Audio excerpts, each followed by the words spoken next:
Assalamualaikum warahmatullahi wabarakatuh. Perkenalkan, nama saya Imatul Himah, NIM 22020311100005. Di sini saya akan menjelaskan tentang mekanisme amandemen konstitusi di Thailand.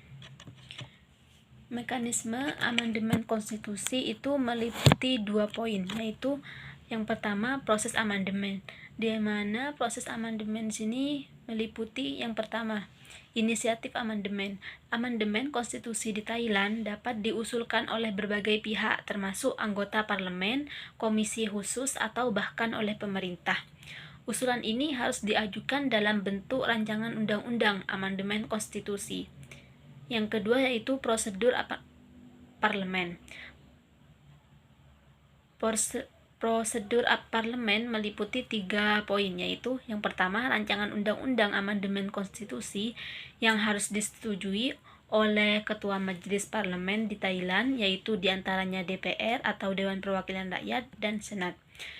Yang kedua yaitu di Dewan Perwakilan Rakyat, di mana rancangan undang-undang harus melalui proses pembahasan dan pemungutan suara. Untuk disetujui, rancangan tersebut harus mendapatkan suara mayoritas.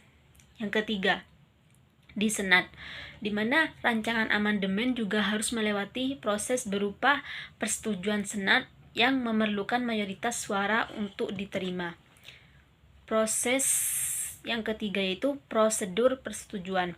Prosedur persetujuan meliputi 2 poin, yaitu setelah disetujui oleh kedua majelis parlemen, rancangan amandemen harus dikirimkan ke Raja Thailand untuk mendapatkan persetujuan terakhir.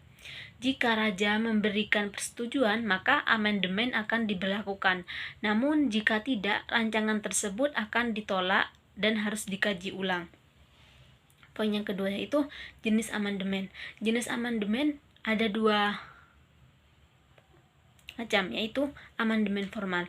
Amandemen formal melibatkan perubahan langsung pada teks konstitusi, di mana bisa termasuk pada perubahan ketentuan tentang struktur pemerintahan, sistem pemilihan, atau hak-hak dasar warga negara.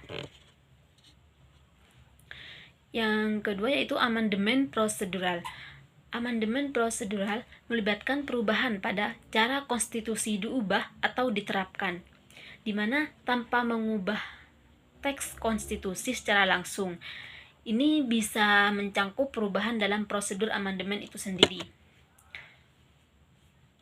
Yang terakhir yaitu tantangan dan isu terkait, di mana tantangan dan isu terkait di sini meliputi 3 hal pokok, yaitu stabilitas politik, keterlibatan publik, dan pengaruh politik. Stabilitas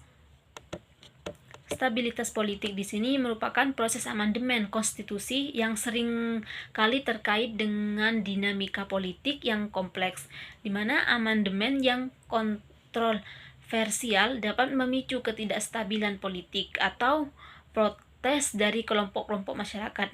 Maka dari itu, proses ini harus dilakukan dengan hati-hati dan mempertimbangkan berbagai kepentingan. Yang kedua yaitu keterlibatan publik, di mana proses amandemen konstitusi di Thailand seringkali kurang melibatkan partisipasi publik. Meskipun amandemen mempengaruhi kehidupan sehari-hari warga negara, tidak semua orang terlibat dalam proses pengambilan keputusan. Maka keterlibatan publik di sini yang lebih luas dapat meningkatkan legitimasi dan penerimaan amandemen. Yang terakhir yaitu pengaruh politik. Seringkali amandemen konstitusi dipengaruhi oleh kepentingan publik tertentu, di mana kelompok-kelompok politik atau individu dengan kekuasaan mungkin mencoba mempengaruhi atau memanipulasi proses untuk keuntungan mereka sendiri. Ini dapat mempengaruhi objektivitas dan integritas proses amandemen. Wassalamualaikum.